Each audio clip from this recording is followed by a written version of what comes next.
नमस्कार, हिमाचल समाचार में आपका स्वागत है। आज के मुख्य समाचार। राज्य सरकार ने चिकित्सा विशेषज्ञों के स्टाइपेंड में की 170% तक की वृद्धि। स्वास्थ्य सेवाओं को सुदृढ़ करने के लिए उठाए ऐतिहासिक कदम। प्राकृतिक खेती उपमंडल बनने से पांगी घाटी के किसानों की आर्थिकी को मिलेगा संबल। घाटी में 400 हेक्टेयर भूमि पर की जा रही है प्राकृतिक खेती। और अब समाचार विस्तार से। राज्य सरकार ने प्रदेश में स्वास्थ्य सुविधाओं को बेहतर बनाने और विशेषज्ञ चिकित्सकों को लाभान्वित करने के उद्देश्य से ऐतिहासिक कदम उठाए हैं। स्वास्थ्य संस्थानों में आधुनिक तकनीकों के उपयोग और चिकित्सा बुनियादी ढांचे को उन्नत करने के साथ साथ सरकार ने वरिष्ठ रेजिडेंट, विशेषज्ञ और सुपर स्पेशलिस्ट के स्टाइपेंड में बढ़ोतरी की घोषणा की है।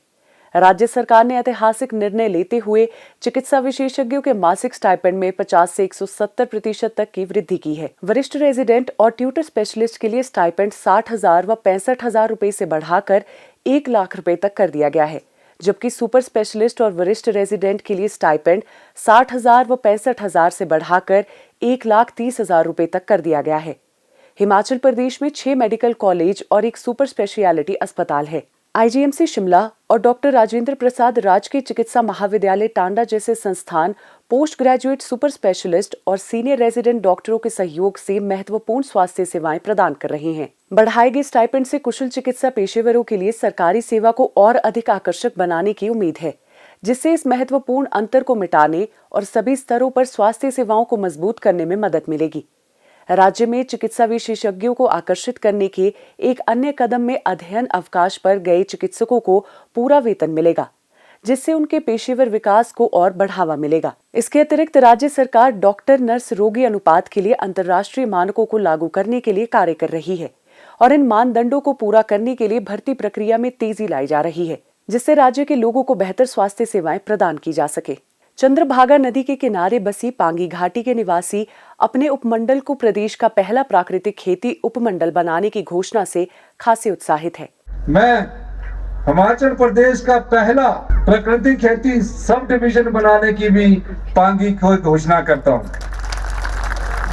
पांगी डिवीजन हिमाचल प्रदेश का पहला प्राकृतिक खेती सब डिवीजन होगा और मैं इसके लिए 5 करोड़ रुपया देने के रिवॉल्विंग फंड की भी घोषणा करता हूं, ताकि आप प्राकृतिक बीज का प्रयोग कर सके और जो प्राकृतिक रूप से उगाया हुआ आपका जो भी उत्पाद होगा, कृषि उत्पाद होगा, सरकार उसके लिए उचित मार्केट का प्रावधान करेगी।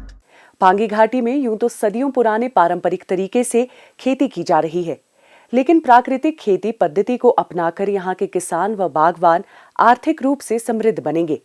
मुख्यमंत्री ठाकुर सुखविंदर सिंह सुक्खू की घोषणा का सभी पांगीवासी खुले दिल से स्वागत कर रहे हैं और जिला प्रशासन ने मुख्यमंत्री की घोषणाओं को धरातल पर उतारने की कसरत तेज कर दी है।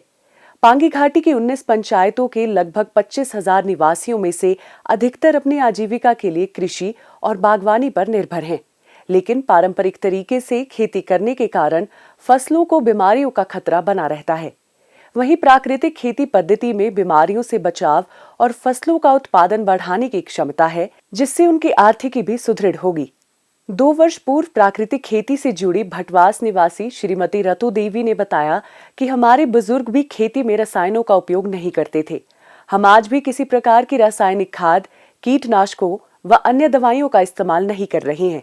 प्राकृतिक खेती में घन जीवामृत का स्प्रे किया जाता है, जिससे बेहतर पैदावार होती है। अभी जो हम अपने खेत में प्राकृतिक खेती कर रहे हैं, इसमें मटर लगा रहे हैं, साथ में गेहूं का बीज डाल रहे हैं। इसमें जो है कि हम घन जीवामृत का स्प्रे करते हैं, महीने में 1 बार करते हैं प्राकृतिक खेती में। साथ में जो है कि हम केमिकल का यूज नहीं करते हैं कभी भी। हमारे जो बुजुर्ग हैं उन्होंने भी नहीं किया अभी तक शायद, तो हम जो है कि सरकार का धन्यवाद करते हैं जो कि उन्होंने ये योजना चलाई हुई है। पुंटो गांव की श्रीमती सावित्री देवी ने बताया कि प्राकृतिक खेती में इस्तेमाल होने वाली सभी वस्तुएं घर पर ही उपलब्ध होती हैं। मिट्टी की उर्वरकता और फसल में बढ़ोतरी के लिए घन जीवामृत और जीवामृत का उपयोग किया जाता है। हम खेती करते हैं, खेती बाड़ी प्राकृतिक खेती, जैसे राजमा बीजते हैं, आलू बीजते हैं, मटर बीजते हैं, जौ बीजते हैं, चीना बीजते हैं। तो ये सब हम प्राकृतिक तरीके से ही करते हैं। हम खाद वगैरह का कोई उपयोग नहीं करते इसमें। तो हम पिछले साल हमने वहाँ पे पालमपुर में भी मशरूम की की ट्रेनिंग ली हमने। 6 दिन वहाँ भी गए हम। उसके बाद हम हरियाणा कुरुक्षेत्र में भी गए, तो वहाँ पे भी उन्होंने हमारे को सिखाया कि कैसे प्राकृतिक खेती कैसे होती है, कैसे करते हैं। उन्होंने हमारे को 3 दिन हम वहाँ रहे। प्राकृतिक खेती की मूल आवश्यकता पहाड़ी या कोई भी भारतीय नस्ल की गाय है। इन नस्लों की गाय के गोबर में अन्य पशुओं की तुलना में लाभदायक जीवाणुओं की संख्या 300 से 500 गुना अधिक होती है। श्रीमती लालदेई ने कहा कि अपनी फसल को फफूंद और कीट पतंगों से बचाने के लिए प्राकृतिक खेती में खट्टी लस्सी, कनाई अस्त्र और अग्निस्त्र का छिड़काव किया जाता है। हम मटर का प्राकृतिक खेती कर रहे थे 3-4 साल पहले से ही। इस साल क्या बोलना ब्रोकली के बीज भी दिए गए हैं मटर के साथ।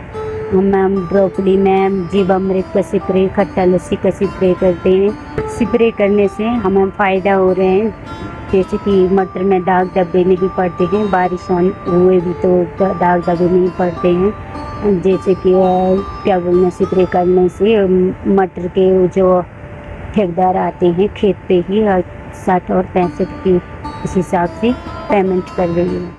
उन्होंने कहा कि प्राकृतिक खेती उपमंडल बनने से पूरी पांगी घाटी में जहां प्राकृतिक खेती को बढ़ावा मिलेगा, वहीं किसानों बागवानों की आय में भी बढ़ोतरी होगी। प्रदेश में वर्ष 2022 में वर्तमान सरकार के बनने के बाद पांगी घाटी में प्राकृतिक खेती को बढ़ावा देने के लिए अनेक प्रयास किए गए हैं। वर्तमान में घाटी में लगभग 400 हेक्टेयर भूमि पर प्राकृतिक खेती की जा रही है और अब तक 2100 से अधिक किसानों को इस पद्धति का प्रशिक्षण दिया जा चुका है। ब्लॉक टेक्नोलॉजी मैनेजर श्रीमती पाली ने बताया कि क्षेत्र में सदियों से खेती बाड़ी में रसायनों का उपयोग नहीं किया जाता तथा यहाँ पर 90% भूमि पर खेती और 10% भूमि पर बागवानी की जा रही है। राज्य सरकार के प्रयासों से पांगी में प्राकृतिक खेती करने वाले किसानों का एक FPO गठित किया गया है।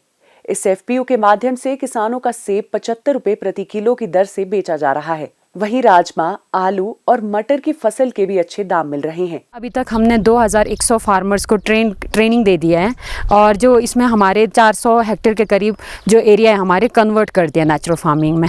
और इसमें हमारी जो है काफ़ी ज़्यादा महिलाएं बहुत ज़्यादा आगे बढ़ चढ़ के हेल्प कर रहे हैं। जो प्राकृतिक खेती में हमने सबसे पहले यहाँ पे हमारे मोनोक्रॉपिंग पैटर्न होता था। पहले से ही हमारा पांगी घाटी जो है ट्रेडिशनल फार्मिंग करता है, जिसमें किसी भी तरह के कोई भी केमिकल, यूरिया खाद या फिर किसी भी तरह के स्प्रे नहीं किया जाता है। लेकिन नेचुरल फार्मिंग में आने के बाद ये जो बीमारियाँ आते थे इनको ऊपर कैसे कंट्रोल करना है वो हमने ट्रेन करके फार्मरों को बताया, जिसमें हमने जीवामृत, गंजीवामृत, खट्टी लस्सी का स्प्रे, काने अस्त्र का स्प्रे, ब्रह्मास्त्र, अग्नास्त्र, ये सब स्प्रे हमने टाइम पर किसानों को ट्रेनिंग में बताते आए, जिसका लाभ किसानों को मिल रहा है। हमने एक नया सिस्टम किया जो है इंटरक्रॉपिंग पैटर्न। यहाँ पे इंटरक्रॉपिंग पैटर्न का इतना ज़्यादा वो नहीं है, सिस्टम नहीं करते लोग, मोनोक्रॉपिंग पहले से करते आए हैं। तो हमने पहले साल में मटर के साथ गेहूँ और जो अपर बेल्ट है हाई एल्टीट्यूड वाले में, उसमें मटर के साथ जौ लगवाया था, जिसमें फार्मर्स को बहुत 2 फसल मिले एक ही खेत में, बहुत ज़्यादा फायदा हुआ था। अब प्राकृतिक खेती उपमंडल बनने के लाभ भी क्षेत्र के किसानों को मिलेंगे। इस वर्ष हिमाचल दिवस के अवसर पर पांगी में पहली बार आयोजित राज्य स्तरीय समारोह में मुख्यमंत्री ठाकुर सुखविंदर सिंह सुक्खू ने उपमंडल को प्राकृतिक खेती उपमंडल बनाने की घोषणा की।